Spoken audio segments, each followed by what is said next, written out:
Joseph and Emma Smith had largely been living in other people's homes when they came to Kirtland. Spaces that had been borrowed, spaces that had been remodeled for them. And so when Joseph and Emma build their own home in Kirtland, they build a council room, this room that we're in now.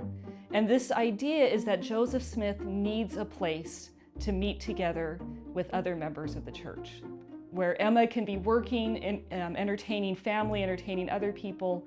But in this council room, Joseph can discuss the affairs of the church.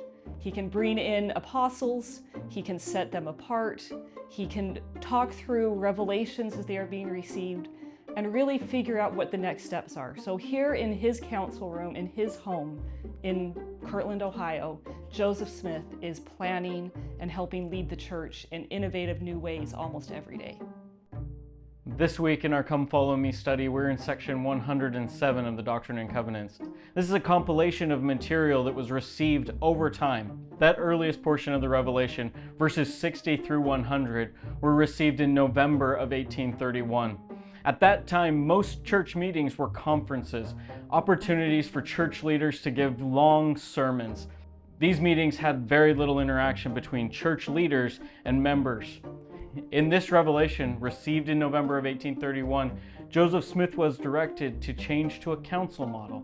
In this model, members of the church, members of all organizations within the church, were given an opportunity to voice their concerns, to ask questions, and to provide their opinions. This democratization of the church has served us well for over a century and a half, as all members' voices can now be heard in all of these meetings. The church in 1831, as they are moving to Ohio, is becoming much larger. You go from a few dozen members who personally know Joseph, who were probably baptized by Joseph Smith or people that knew him personally. Now, by 1831, we have hundreds. And by the time the end of this revelation is received in 1835, we have thousands of people have joined the church. So this idea that you need counsel, you need to listen to each other, matters immensely.